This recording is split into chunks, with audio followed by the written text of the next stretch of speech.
Hello my sweeties and welcome back to my channel. If you don't already know me, my name is Celise and thank you for joining my spooky little family. In today's video, we are going to be ranking all of the films that I watched at Brooklyn Horror Film Festival. Let's get into the video.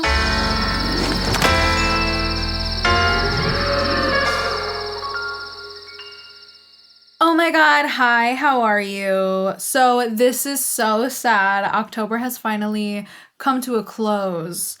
But that is okay because even though Halloween is over for everyone else, it is always Halloween here. It is always spooky season on the Sweet and Spooky channel. So welcome. If you're new, welcome. I hope you stick around for all the spooky vibes. As you all know, I have been on my film festival journey and it's been really fun and really exhausting. In September, oh my god, 2 months ago already. In September, I was at Fantastic Fest in Austin, Texas, which was a lot of fun, but probably the most exhausting 5 days of my life.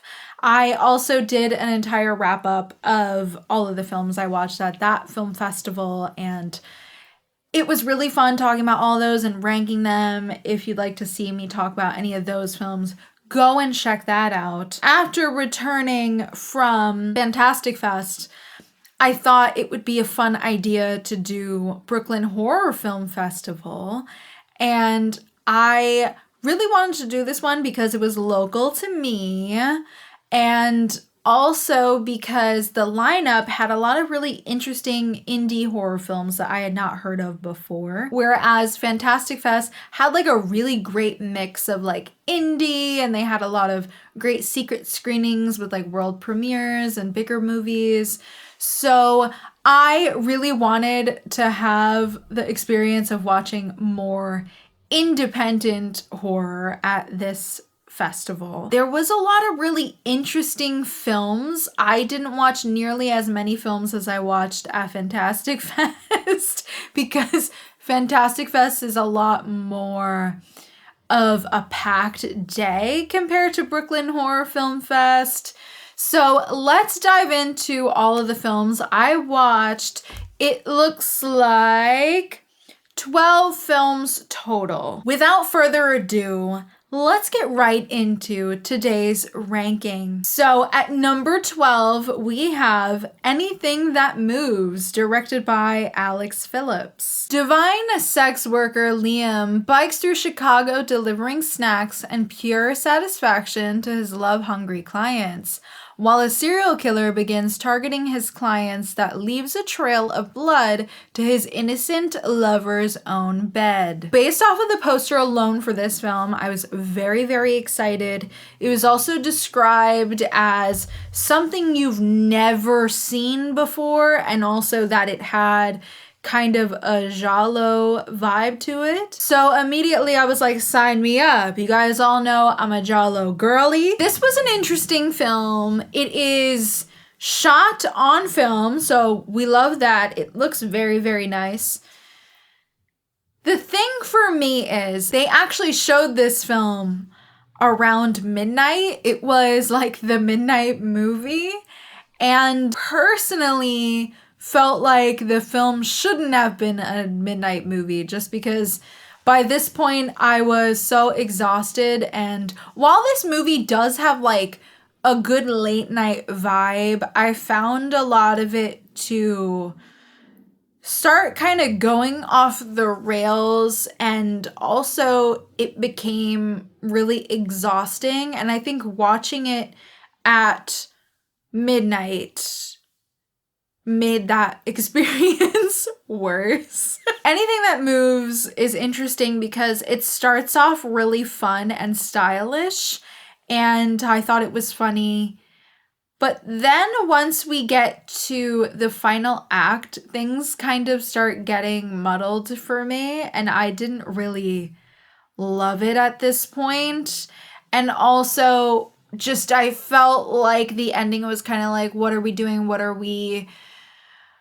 What does anything mean? You know what I mean? So while I appreciate a good amount of this movie and how it is shot and everything, and all the actors are really great as well, I can't say that I loved this one. I think it just really ultimately didn't connect with me in any way. That is all I can say. It was a little bit of a disappointment for me. I really love the poster though. And now moving on to number 11, we have Parasomnia, directed by James Ross II. Riley is a young woman grappling with debilitating night terrors and a past marred by unresolved tragedy. After her friend is the latest to go missing in a series of strange events, she suspects the demonic figure lurking in her night terrors may have found its way into the real world. Ooh, okay, so here's my thing. Parasomnia had me at the beginning. I think all of the actors are really good in this film. And also, I do think that it is directed really well. However, there are some sequences in this that just don't really work that much for me. Story-wise, I thought it was interesting, but I felt like it just needed more time. The film felt a little bit underdeveloped for me. I like this whole idea of night terrors, and I found that to be really interesting. I like the entire dynamic between our two leads. But I think the movie kind of just gets lost. It gets lost for me. There's a lot of sequences, like these dream sequences, that are shot really interesting as well. They kind of almost look like a video game. I kind of like that because it looks really ridiculous. I'm not sure if they were going for that or if they were going for something truly terrifying. If it was supposed to be something truly terrifying, it wasn't for me. I appreciate that the dream sequences were shot different than the rest of the film. I also like the lighting. There's a lot of red light in this film. There's a lot of use of reds in this film that I really like. And again, all of the actors are really great. I didn't love the entity in this film, to be honest, and I also didn't fully understand the rules of this universe. So that really is why I couldn't love this movie. I appreciate some of what it did, but overall, it's not one that I plan on returning to. I also didn't love the entity's design. I found it to be really generic and not all that scary visually, which was really disappointing. You know, night terrors and things like sleep paralysis are things that deeply scare me. So I was hoping for a bit more with this movie, but it just didn't really click for me. Also, when we find out what exactly is going on and the childhood trauma, I just felt like everything was kind of rushed, and I also didn't really feel like it was that impactful at the point in the movie when we get to it. It was kind of like, that's it. So Parasomnia, unfortunately, is not a film I will be returning to, but I am glad that I watched it nonetheless. Next, at number 10, we have Karmadana, directed by Alexander Radovojevic. I am so sorry. I am so sorry. I've been trying to say this name for 10 minutes and I cannot pronounce it. Let's move on. I'm so embarrassed. A pregnant woman receives... Okay, hold on. Let's try again. A pregnant woman receives ultimatums from a supernatural entity to commit murders or face the death of her unborn child. Okay, so Karmadana was actually the closing night film for Brooklyn Horror Film Fest. I found it to be a really interesting closing night film. Now, this movie is a little bit too long for my liking, which I am not one to complain about runtimes for things, but this film does feel like It needed a little bit of help in the editing room. There are things I liked about Karmadana. I liked a lot of sequences. There are some really cute, like, homages to Possession 1981 that I liked a lot. But this one was an interesting one because when I first watched it, I was like, oh, okay, yeah, I think I'm liking this. And then there would be like a scene or two that would happen that I'd be like, oh, what does that mean? I don't know if I like this. um, and the film is interesting because it also kind of is this weird, like, genre bending thing. There's moments where it kind of like becomes a musical, which I was like, what? It was good as a closing night film in the sense that it kept everyone like on their toes. I think everyone was really confused with the overall like vibe of the film because it was so many things in one. I will say there is so much violence against a pregnant woman in this film that was really bothering me. That's not something that I really love seeing in films, and it was kind of getting on my nerves and making me wince a bunch of times. I feel like I don't even need to explain that. It just was really uncomfortable to watch. I'm sure that's the point, but it was going on for a majority of the film. And yeah, there was things I liked about it, but by the time we get to the end, the finale was like kind of a bit too long. I felt like it really needed to wrap things up and it kind of just kept going. And I was like, okay, I think we're good. Anyways, this film is directed by apparently the man who wrote or co-wrote a Serbian film, I believe. I have not seen that film, but that tended to be a big topic of discussion at the Q&A. A lot of people were asking him questions about a Serbian film and things like that.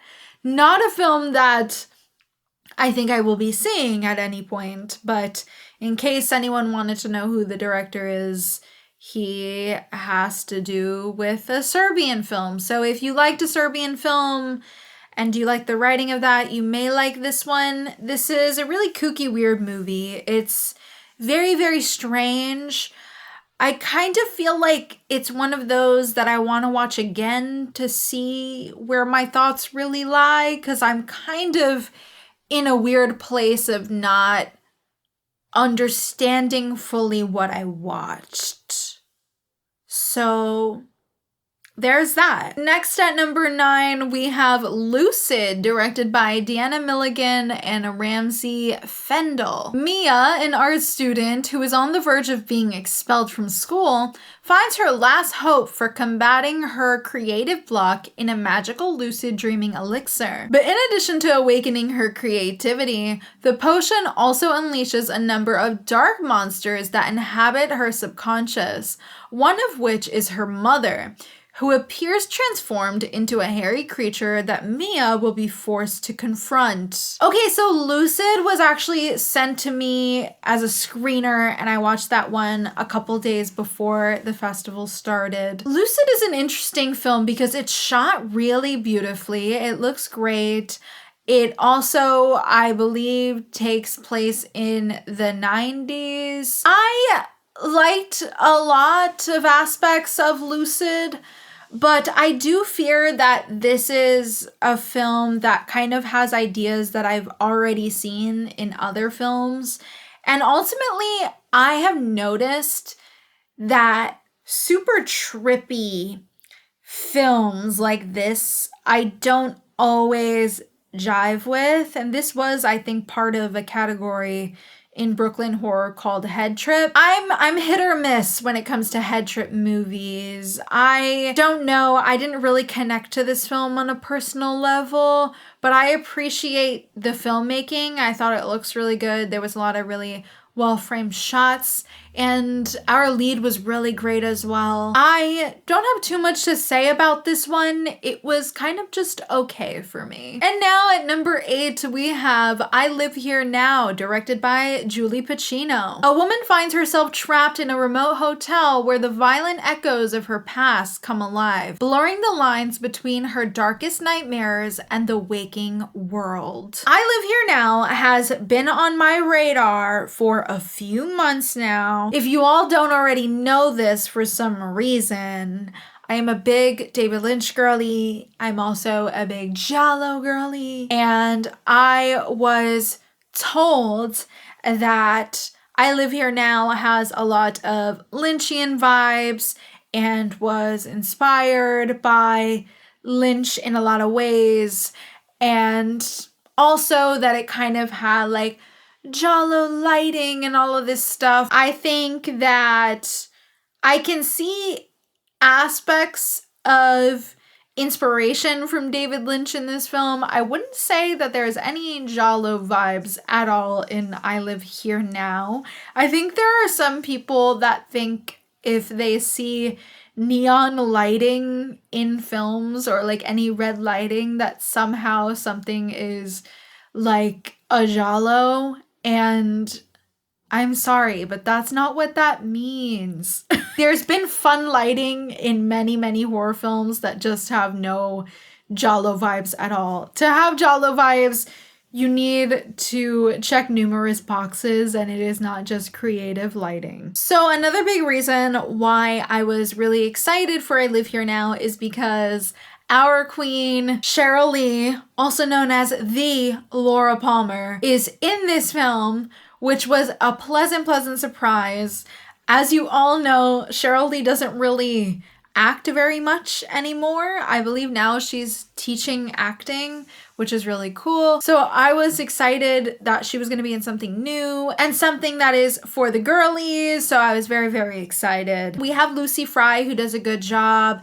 And then for some reason, Matt Rife is in this movie. I'm not sure what happened there. I don't really know who said that he could be here. But anyways, then we have Madeline Brewer, who I am a big fan of. Love her work. She is always sensational. Always evolving. That technique is always evolving. Queen. Matt Rife, he's just kind of there. He's whatever. I don't care. I'm going to talk about the girlies. So this is directed by Julie Pacino, also known as Al Pacino's daughter. And I believe this is Julie's directorial debut. It is an impressive debut. The overall set design and everything, I really like. I also liked a lot of the beginning of the film. Once we get into the middle of the second act, into the third act, though, the film starts to do a thing I don't like, where it doesn't know what it wants to be. It's not sure what it's trying to say. That, for me, was exhausting. I felt really confused with the opening shot and the opening sequence to the final sequence. There's a lot of things that are not answered. There's a lot of things that are kind of just up in the air, and I'm sure, you know, you could say it's up for interpretation, but personally, this just didn't really click with me. And I did hear from Lucy Fry that the film is kind of about healing, and Julie had made this film while going through a tough point in her life, which that does come through. However, I felt disconnected to this movie. And there are things that are relatable as a woman in this movie, but ultimately, just when we get to that ending, I'm not sure what this film wants me to feel like. I feel like our leading character, her motives don't really make any sense to me, especially in the last act. Yeah, that's really all I can say about I Live Here Now. And now at number 7, this is the first film that I watched at Brooklyn Horror Film Festival. This is Not a Test, directed by Adam McDonald. Sloane and 4 classmates take cover in Cortege High to escape a world plagued by the infected. As danger relentlessly pounds on the doors, Sloane begins to see the world through the eyes of those who actually want to live and take matters into her own hands. Okay, so I was excited for this film because it is directed by Adam McDonald, who made a film that I love that is an indie horror underrated gem, you guys. You guys have heard me talk about this film so much. I've included it in a lot of list videos. That film is Pyewacket. I love Pyewacket so much. So I was really excited to see another film from Adam.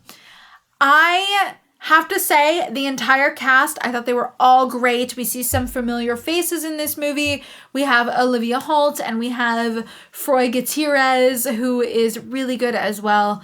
Everybody was great in the film. It is a small cast. Overall, it's a cute movie. It is adapted from a novel, and it kind of is like YA-ish. It is a zombie film. If you guys don't already know, zombie films are not too much of my thing. Sometimes some zombie movies really hit for me, and others are just whatever. This Is Not a Test is cute. I liked it for the most part. My one gripe with the film is that I wish it had a bit more bite. I wish there was just a little bit more going on. It really needed some more intensity. I felt like there was a really good sequence between Sloane and another character that I cannot give away because it is a really impactful, important scene in the film. I thought that was one of the best scenes. It was the most intense scene. I just wanted more, I think, out of this movie. I really wanted to feel on edge with the entire infection and like the virus and the zombies in this movie.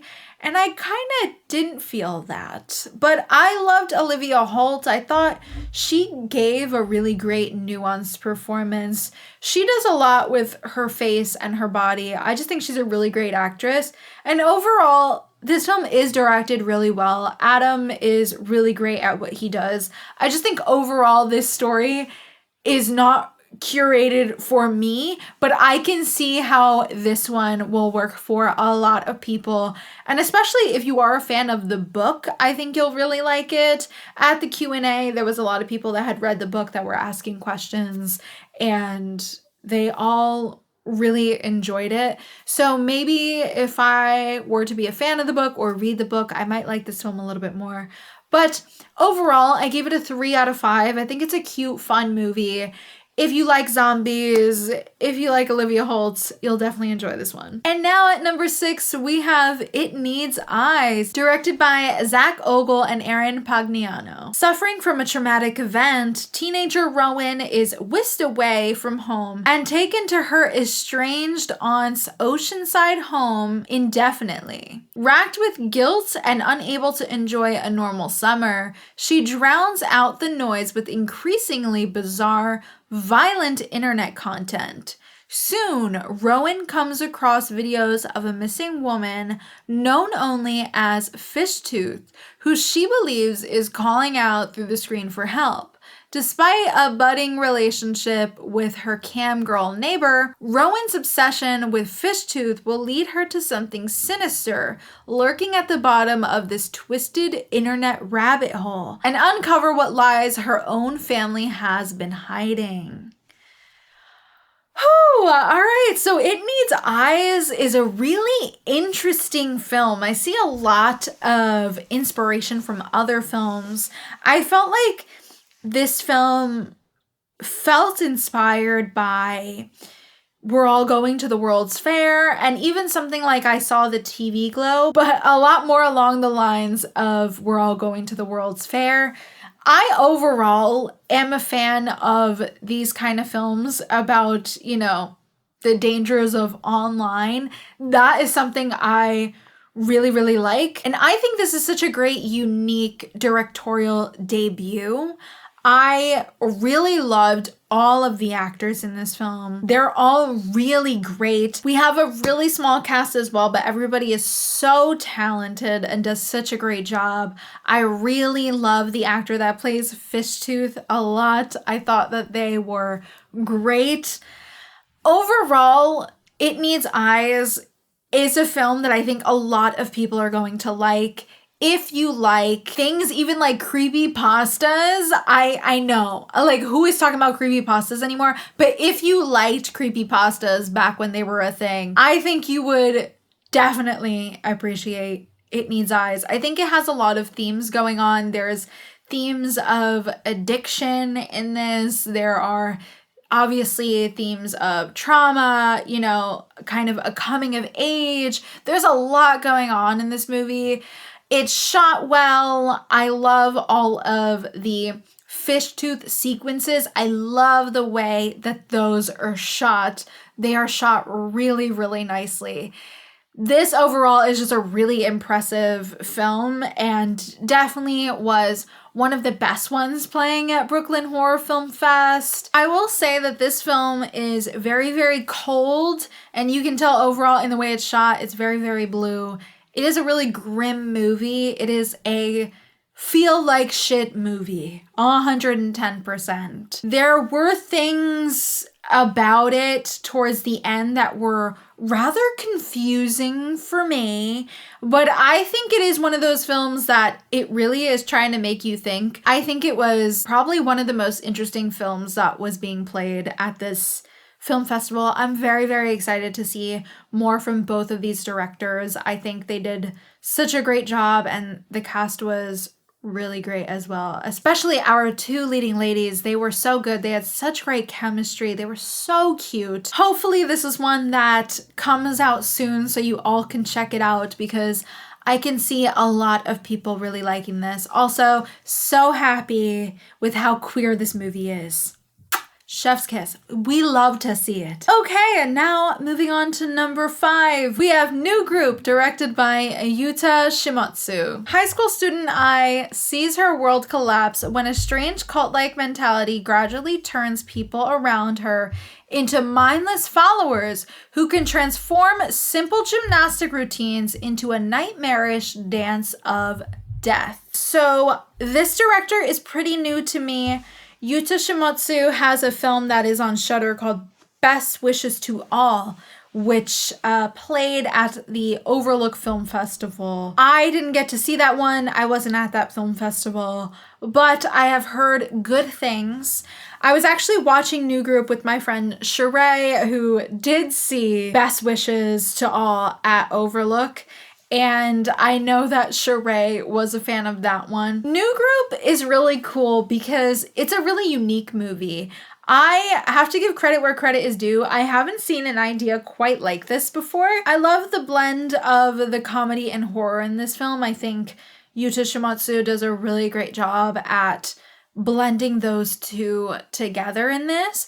And also our leads are really great. I have to point out that I think that Anna Yamada is a really strong actress, and I hope that she stays booked and busy. She put her all into this movie. She really gripped me. I thought she was really wonderful, and I just love it because it's such a ridiculous movie. The concept in itself is so ridiculous, but it really works. It was not just funny, but like unsettling. And I love when a horror film can make me both unsettled, but also laughing nervously. And I feel like New Group really filled that for me. I am really excited to see more from this director. I love the way he frames shots. I love his direction for his actors.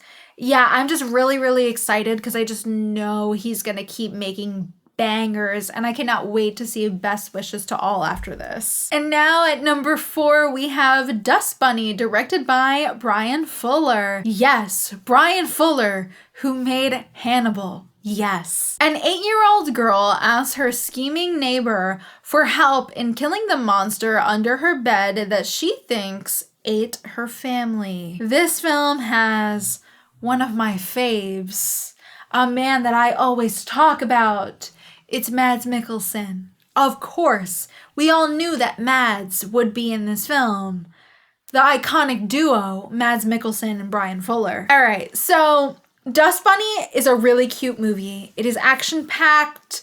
Mads did not come to play games. He delivers on the acting front, to no surprise. But he also delivers in the fight choreography front as well. There's some really good fighting sequences in this. There's not like a lot, but there are some really good ones that I liked. I just love seeing Mads Mikkelsen get to be funny and goofy. I really like that so much. He just nails all of the emotional beats. He nails the comedy. He is so great. He's great at being subtle. I love that about him so much. That's actually why he's one of my favorite actors, is because he is so great at subtlety. So great. And it lands so well. Chef's kiss. Everybody in the film is great. David Dalsmachian is also in this film for a little bit, and of course, he is great as well. Sigourney Weaver, iconic. And of course, Sophie Sloane, who plays Aurora. I thought she was great, and she had really good chemistry with Mads. I think Dust Bunny is really fun. This is one that I think a lot of people will like. I found it to be more thriller, kind of sci-fi-ish, more so than a horror film. But you know what? It's fun. It's action-packed. I think if that sounds like your jam, you'll like this one. I think Dust Bunny should be coming out fairly soon. I don't know a release date for that one. But if you are a fan of Hannibal, Brian Fuller, Mads Mikkelsen, you are definitely going to want to watch this one, just like me, babe. Okay, and now we're at the final three. At number 3, we have Influencers, directed by Curtis David Harder. In southern France, a young woman's chilling fascination with murder and identity theft sends her life into a whirlwind of chaos. Oh my God, guys. So listen up. When the first Influencer film dropped about 2-ish years ago, I thought it was just okay. It dropped on Shudder. I watched it. I was like, all right, this is cute. I mostly really liked Cassandra Nod, who plays CW. I thought that she was really fun in the film. I overall didn't love the first Influencer movie. So when I heard that they were making a sequel, I was like, that's interesting. I really wonder what they're going to do with this character. Where are we going to go from here? And you know what? I am so happy to report that they really upped the ante with this one. I think this movie is so much fun. This one was one of the most fun films I saw at the festival. Cassandra Nod is so great at playing CW. All of our actors, all of our ladies are great. Influencers is a banger. It is so much fun. You get to see CW really, really do her damn thing.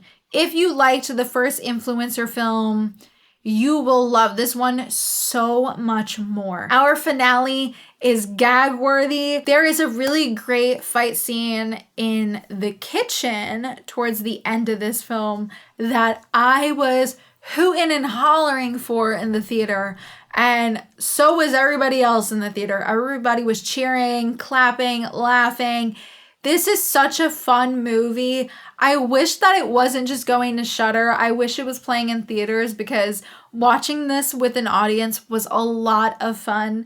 I can't wait to show this movie to more people, and it's great. I loved it. You guys are all gonna love CW. She is officially an icon, okay? She is an icon for me. Love her.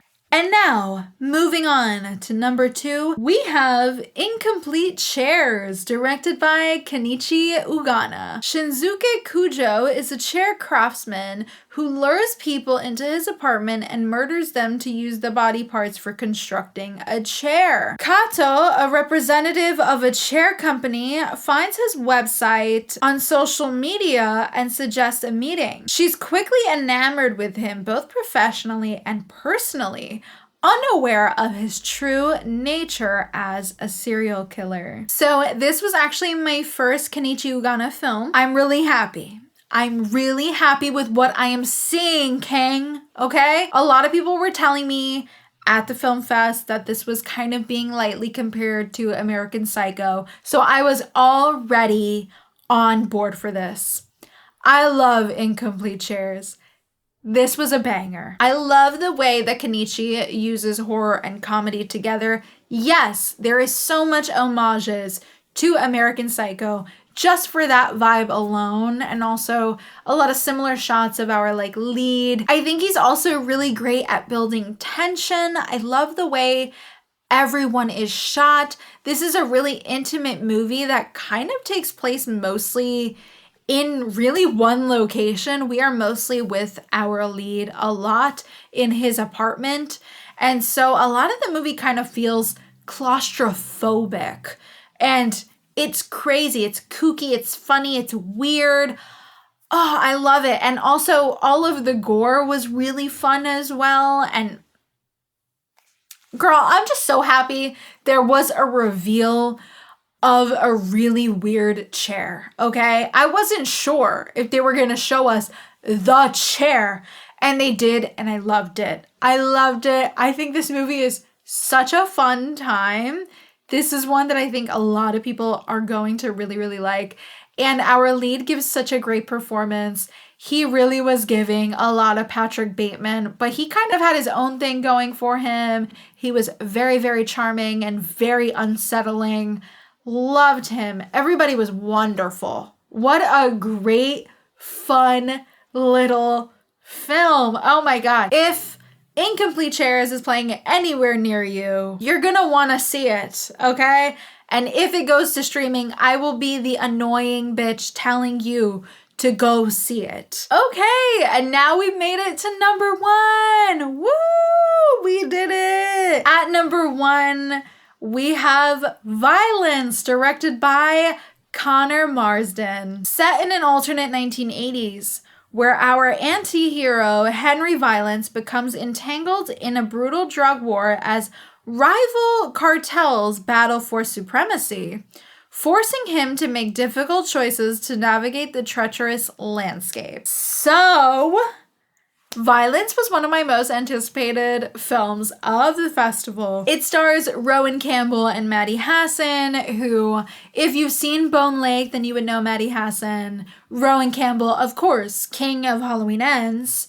So naturally, I was very, very excited for the actors alone. Also, read the synopsis, thought it sounded really cool. I am so happy that this film was a banger. It clearly draws some inspiration from The Warriors, which I really liked. And overall, this just felt like a really authentic film. I liked it a lot. I love the way it's shot. I think Connor is really great at just exuding vibes. I love a lot of the sequences in this movie, and I love the characters too. My favorite thing about it is that they all really feel like people. The best word I can describe Violence is authentic. I felt like the film, even though it is based in Canada, it had like a lot of New York, like old New York gritty vibes to it. I loved that. I love the aesthetic. I mean, I am not even someone that really loves a lot of 80s films, but I love this entire aesthetic. I think Rowan Campbell is incredible in the film. He always does such a great job, and I love seeing him evolve since Halloween Ends. I love his performance, but I thought Maddie Hassan was really great in the film as well. She is really naturally funny. I love Tommaso Sanelli, who plays Bats in this. He gives a gorgeous performance. Him and Rowan Campbell worked really beautifully alongside each other. There was a lot of beautiful, intimate performances in this movie. I loved it. It felt like Connor not only loves this world, but loves his actors and loves these characters. And that's really all I ever want in a film. I think this is one that is definitely a gem. If you get to see it anywhere you can, I hope you do. It is so much fun. I think a lot of people are going to love this. Also, love that the title rings true. The film is definitely violent. There is great gore scenes. There is a beautiful scene with Rowan Campbell that is insane, but I loved it, and our entire theater just clapped after. It was great. What a great film. I am so happy I got to see it, and I'm happy I got to see it with a sold out theater. That was a lot of fun. And I loved hearing the Q&A after and listening to Connor talk about making the film. It is a really good film, and I hope you all get to see it soon. Oh my God. All right, you guys. Well, that is all of the films that I watched at Brooklyn Horror Film Fest. There was a lot of really unique films. I didn't feel like any of these films that I watched were remotely similar to one another. For the most part, I enjoyed most of the films being played. There were some duds here and there, but you know what? That's what happens at a film festival. Overall, I had a great time. I'm really happy with my top 5. I think these are all films that you guys are going to love as well. Of course, like I mentioned in my Fantastic Fest wrap-up, if I hear any release dates for any of these films, I will be making sure that I tell you guys, whether it be on my IG story or yapping it up in another video. Now's the time for your girl to finally rest and have some hibernation time in November. I will not be film festivaling it up anytime soon, not until April, hopefully, but we'll talk more about that when the time comes. All right, you guys, that is it for today's video. Thank you so much for watching. Don't forget to like and subscribe, as it really helps me a lot. And be sure to click that little notification bell to be up to date every single time I upload. And let me know in the comments if any of these films sound interesting to you. If you've seen any of them, I'd love to talk about it. Thanks so much for watching, and I will see you guys in the next one. Bye.